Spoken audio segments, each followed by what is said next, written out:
debates. Yes, indeed it is. So, not wishing to complicate things further, I am going to be bringing in my next guest. He's very popular around here, very popular indeed. Godfrey Bloom, he's former MEP, he's a former banker. But Godfrey is many, many things. But one of the things that people don't necessarily know about Godfrey is his understanding to do with the military. He's a military writer, he's a lecturer. Let's bring him in because I want to talk to him about what is going on with Sir Keir Rodney Starmer. Here he is, lovely Godfrey Bloom. How are you, Godders? I'm very well, my dear. Thank you so much for inviting me. Well, we love having you around here. We absolutely do. And this is obviously a real hot topic because what we've seen is, well, Keir Starmer, I mean, he's showboating for us. What do you think when you see Keir Starmer dressed up like that, Godfrey? I see a charlatan. Uh, I see any politician who's dressed in military kit to be a wrong 'un, or any politician pretending he's in the pub to have a pint of bitter as a charlatan because they never do it. We don't have any politicians, senior politicians, with any military service at all. But it's a cheap shot, isn't it? Dressing up as a soldier. It really is. And I want to give people an understanding of your history and what knowledge you bring to this conversation, right? He's told us this week that we are moving to war fighting readiness. Now, you have been a lecturer at the Royal College of Defence, okay? You're an associate member there. You've lectured at the Joint Services Staff College in Shrivenham. You've presented papers at the Eisenhower Defence University in Washington. And there's a whole list of stuff, knowledge and information that you bring to this table. Are we moving into a position of war, Godfrey? What is going on here? Well, it's difficult to actually say, but what you've got to remember when you're dealing with the military is it breaks down into two things. It breaks down into strategy and it breaks down into tactics. I'll come on to the politics in a minute. Strategy, when I was at Sandhurst, where I did not incidentally distinguish myself, but never mind. The difference in, and I think it came from General Patton. I think it originally came from General Patton. It's a little bit out of date, but people will get the drift. Strategy is how you get a girl to come to the cinema with you, and tactics is what you do when you've got her in the back row. And That I've is never, brilliant. I've never heard a better demonstration of it. That is Now, brilliant. strategy. Let's just take strategy, for example. What is defense for? We have a Ministry of Defense, we have a defense budget, which is often misconstrued as an attack ministry, an attack budget. It's not, it's for defense of the realm, which is the primary responsibility of government. And so if we are defending the realm, we're defending the British Isles, we need to make sure that our defense is in order.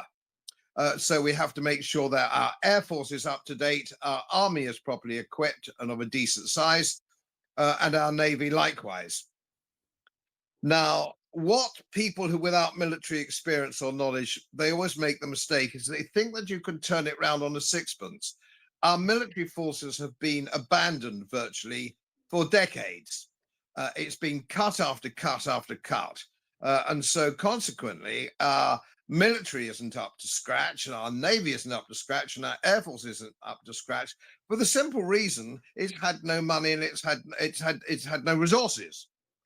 Now, here's another thing that is a problem. It's not just about money and resources, which is a problem that Keir Starmer makes. He thinks by increasing the budget, he's going to get better defenses. Now, we all know that doesn't work because we've looked at America, who spend £1 trillion, $1 trillion, $1 trillion a year on their military, and they've still got a dog's breakfast. And that the Ukraine is showing that what we're actually seeing is that their kit doesn't work, nothing actually works. And the Russians there have moved ahead technically, which is a whole new phenomenon. But I don't want to talk about the Ukraine at the moment because I don't think there's going to be any merit. What we've got to do, or what the government has to do, is understand you cannot put this right overnight, and you cannot put it right with money. And we've seen the degradation of our forces when we took away, our army has always been small, but it's always been probably the best trained, or certainly one of the best trained in the world. And that was quite true up until probably 2 decades ago. Now, what they've done, where they've made their problem, and it's the same with the Royal Air Force, and it's also the same with the Royal Navy, they have stopped it being a meritocracy. and they stopped this about 30 years ago. If you wanted to be promoted, you had to be the best. You had to be the most competent, the best trained, or whatever it happened to be. They've abandoned that now because they have a quota system. And so they want to make sure that they've got a certain ethnic minority, a certain gender. They want, it's no longer do you get promoted to have, let's say, be a corporal. You don't get promoted to be a corporal these days if you're the best guy in the squad. You get paid to, you get promoted to fill a gender, a quota, or whatever it happens to be. So you're not getting your best people in the ranks or in the role of NCO, which are the key to the British Army, incidentally. It's your NCOs, your sergeants and your warrant officers who actually are the base camp. They're the people who actually make the army work. Now, as far as officers are concerned, it's now not possible, and believe me, I can tell you this for absolute fact, you will not be promoted above half colonel unless you are woke. It comes up with the rations. You have to believe all this bollocks because it's a political appointment. So all our generals are woke, and all our brigadiers upwards are woke. Otherwise, they wouldn't be there.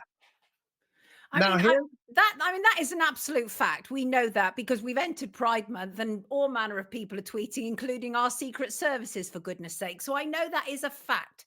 It really is. Just before you go on, just to give a little background on this, and that is he has announced a 20 billion annual increase. And obviously much of this is to do, he's saying nuclear expansion, drone warfare, AI weaponry, all these kind of like buzzwords, right? But really, isn't this just literally a continuation of the military industrial complex, though? I mean, isn't that what it's about? It's like, let's look for the next war now. You say you didn't want to talk about Ukraine, and I completely take your point, but isn't that really what this is just about, though, Godfrey? Yes, it is to an extent, but what you've got to also bear in mind that there is, when I talk about the strategy of the military, we have to understand that our military is extremely small. Our army is only 60 or 70,000 if you talk the regular army, and there's a reserve that goes on top of that. When you think that, for example, the Russians have 1.5 million men and we have 50 or 60,000. Wow. Now, here's the problem. If you add that, and any military historian will tell you that the difference between a combat experienced army and an army without combat experience is enormous. And this is something, as an historian will tell you, the American army found out when they landed in Operation Torch in North Africa.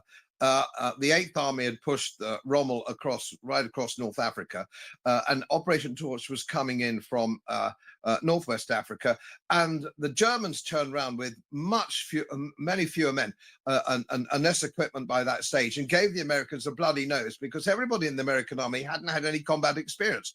It is absolutely huge. It's a bit like rugby. It's whatever it is. If you haven't had proper experience, if you haven't had rugby experience at a competitive level, you've only been in the training gym. If you've only been in the gym, you're going to get murdered on the pitch. And this is the problem. And of course, now here's another thing that most people don't understand, including Keir Starmer and according also our previous people, is that if you have we do not have any generals who have been in command of an all-arms system against a major power, a class 1 power. They haven't had that kind of experience. So we don't have any now because we've always had, in aid of the civil power, or wars against, small wars against second-class powers as an addendum to the American forces. So you cannot get away with throwing money at it and hope it's going to be all right on the night. Give you an example. A soldier takes, it's 18 weeks to train a soldier for a recruit. That's just to get him ready, if you will, to train.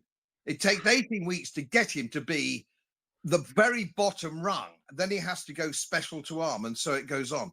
An officer takes 44, I think it's 44 weeks now at Sandhurst before he's just about, he can march up and down and salute and not actually eat his peas off a knife. That takes 44 weeks. So to actually get effective senior NCOs and effective senior officers, it takes years. It takes years.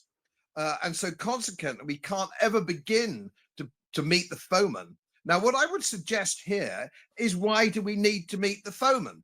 Why do we need that?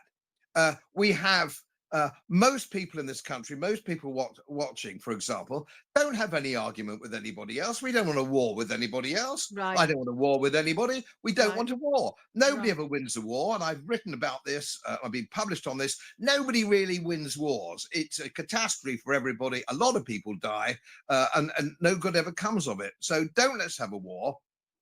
So why don't we start with diplomacy? Do you remember diplomacy? We don't have diplomacy. No, we Nobody don't. has. Nobody actually talks to each other. We're not talking to each other, and we have people who are deliberately stirring up potential wars. And I will tell you, it's MI6. Oh, And if we want to save, I wouldn't spend all that money on trying to pour it into the army or the air force or anything else.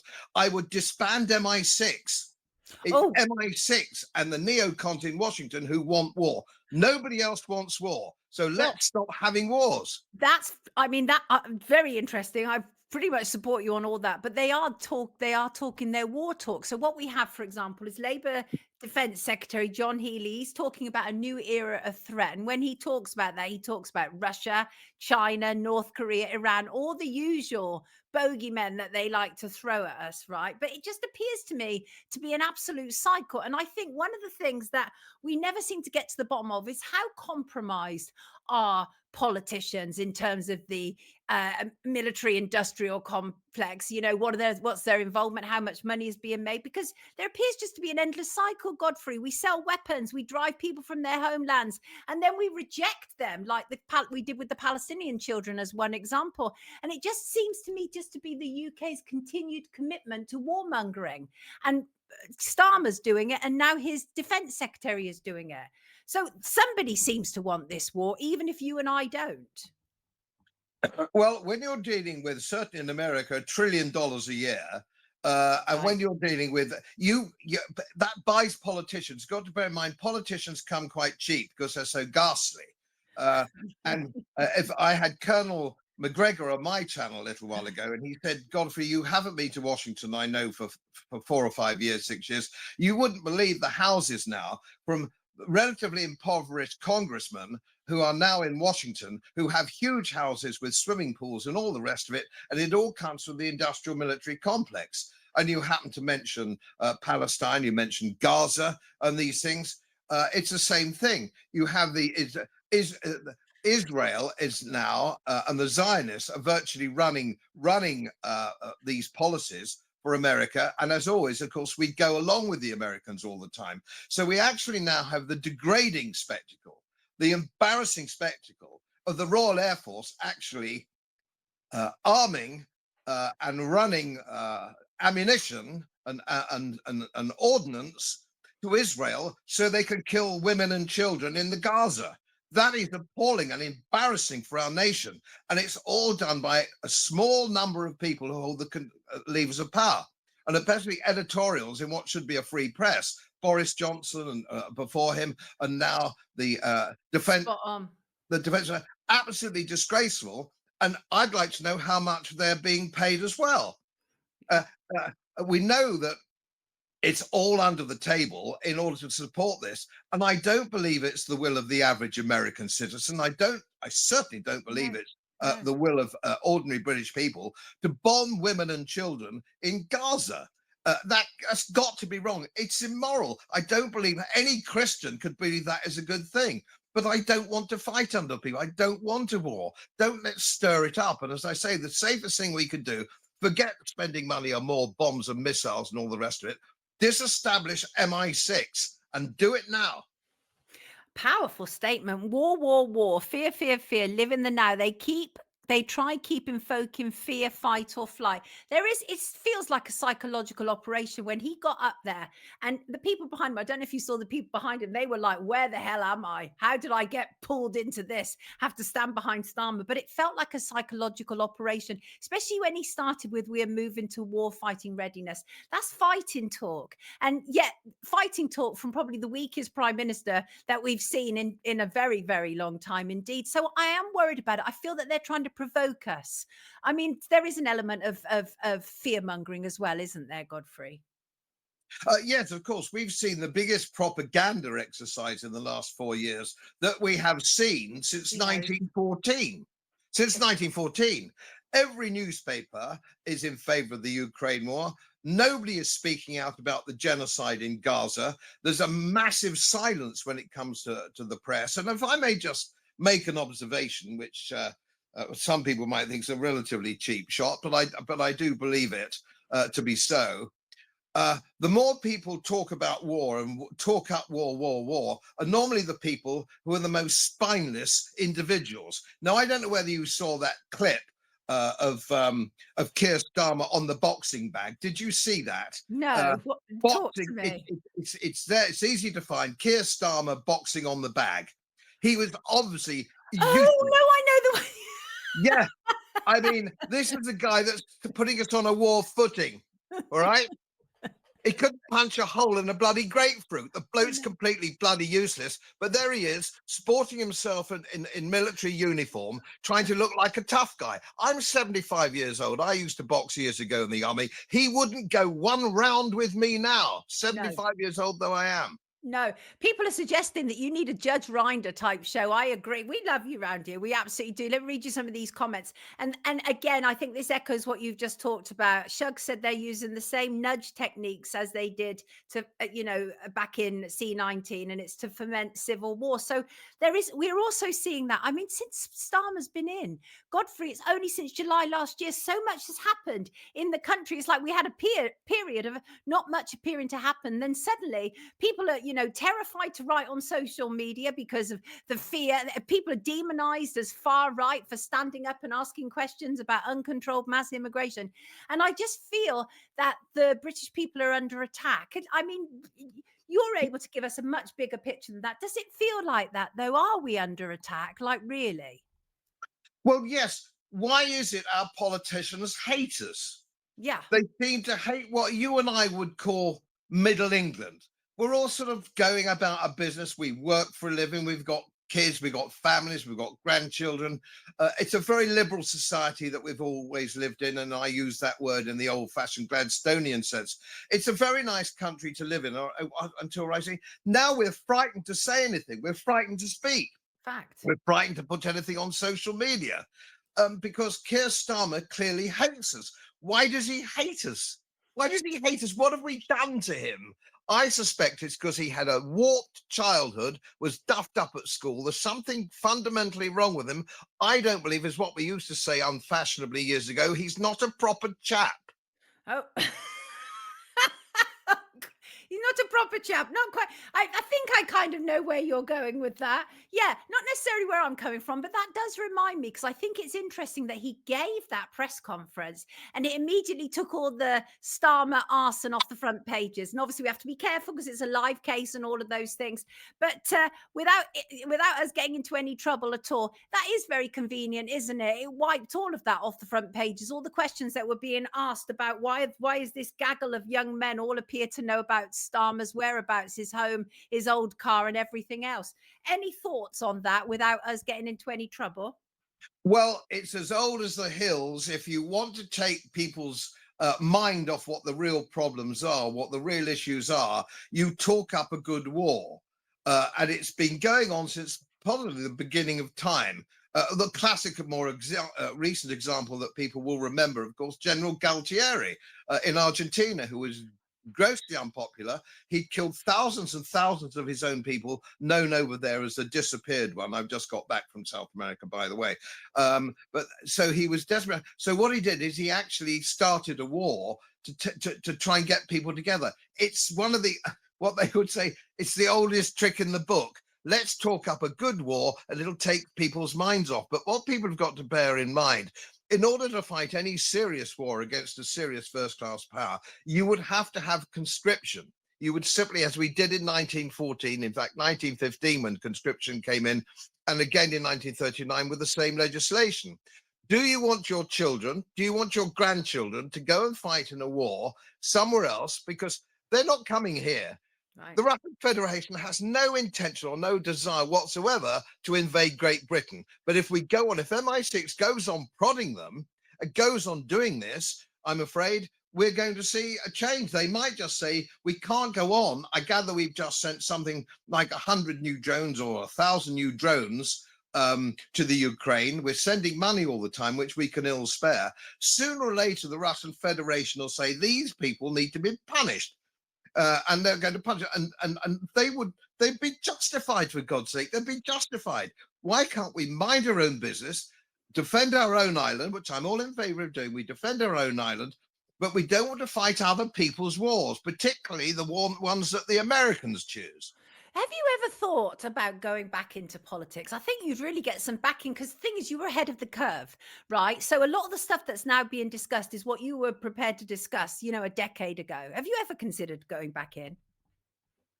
Not really, because it's such a disgusting and dirty business, and you can only get anywhere, sadly, if you're a member of a political party. Hmm. You have to have a rosette, and I will not wear a rosette for a party which is run by idiots and ne'er-do-wells and people without any moral conviction. And I'm afraid that includes all the political parties around today. Jackie said, I'd back you, Godders. I know you would. You love him, don't you? You do have, the thing is, people are loyal to you because they realize that you're an honest broker, and you always have been. And we've talked about this before, and they demonized you in legacy media because you're an honest broker and you're prepared to stand up to be counted. And I think that people are so disenfranchised now. We literally can't. Look at us. We're examining what Keir Starmer said, and none of us really believe him at all. But do you feel that we are in danger of a World War III? Because these people are they're unconscionably bad. That we are, I would argue, as an old geezer, we're closer to a world war than at any time since 1945. And I include the Cuban crisis in the early 1960s, because, and I go back to the same thing now, we do not talk to each other. There is no diplomacy. Even in the days of the Cold War, the height of the Cold War, there was a hotline and we all talked to each other. The Kremlin talked to Washington, and we often acted as honest broker, but now we're an American poodle. So this is the problem that we have. We're not talking. Whatever happened to diplomacy? And if you look at the old diplomats that you still see, like Alistair Crook occasionally on clips, retired old diplomats, they speak lots of languages. They're professional diplomats. They know how to deal with people. They understand Russian history. They understand Chinese history. They understand French history. They know about these things. And it means behind the scenes, they can talk and avoid war. We're not talking. We're not talking. And as Churchill said, better jaw than war. It seems war now is the only option. We go straight to the warfare. We go straight to a military solution. What Starmer should have been saying is, I think we need to start talking to people instead of just threatening warfare all the time and spending all our money on bombs and missiles and all the rest of it. That's what he should be saying. But he's a psycho. Yeah, he's a He's a psychopath.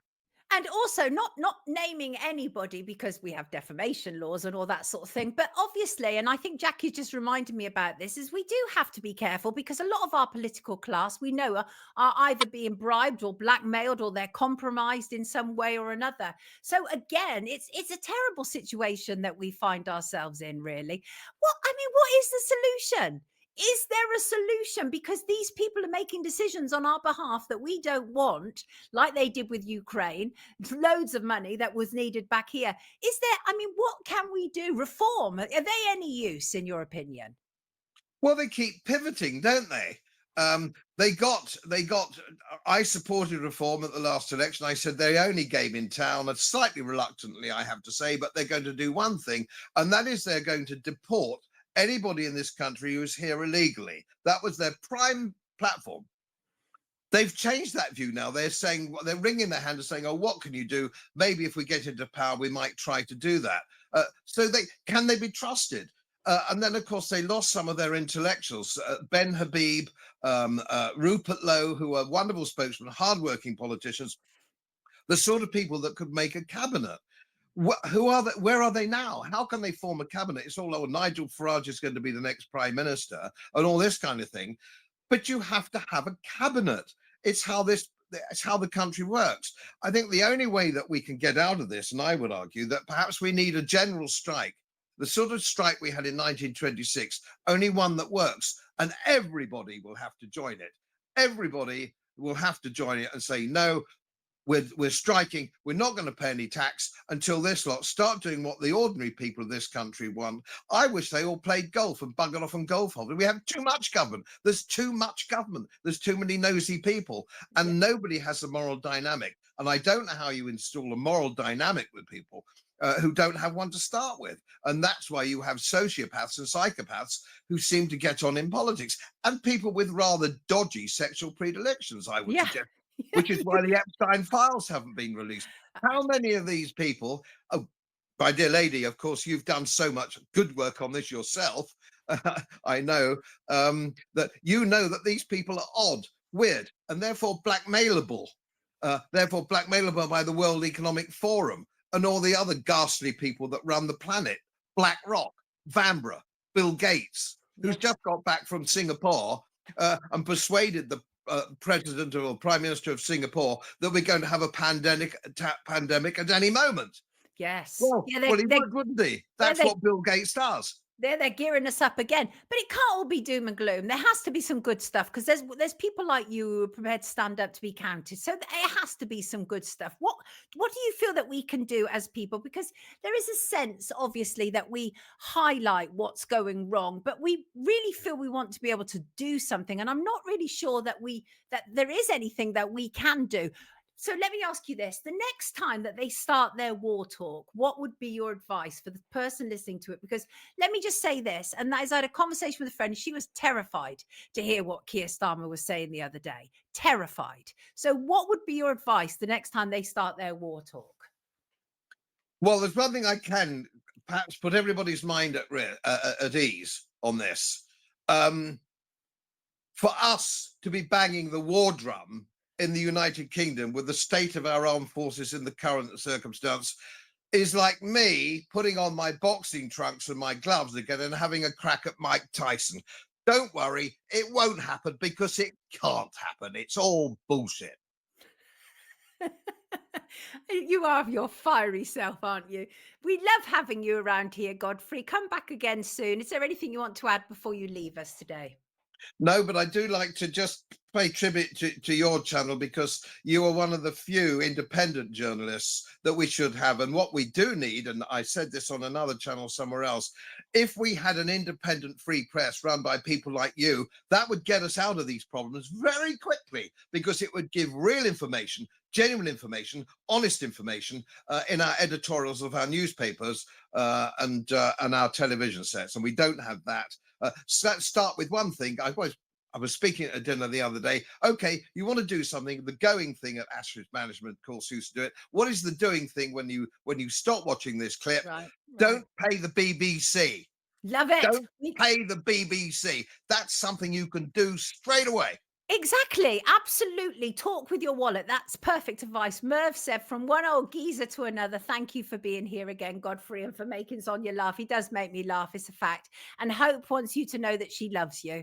I'm not sure how Mrs. Goddard would feel about that, but all good. Everybody, this is the remarkable Godfrey Bloom, and don't we bloody love him? Take good care of yourself, Goddard. Have a lovely Wednesday evening. Speak to you very, very soon. Lovely to have you with us.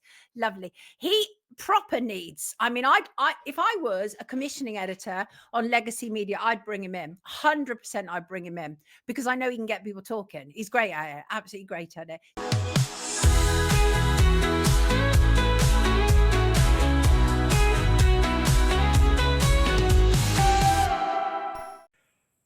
As most of you know, my work is very heavily independently research based. And I get my information from all over the world. It would help if you press the subscribe button and the little bell next to it, because the more subscribers I have, the more likely it is that international independent research institutes will share their material with me. It's most helpful, and then of course I automatically share it with you. So surprise, won't cost you anything. Thank you very much.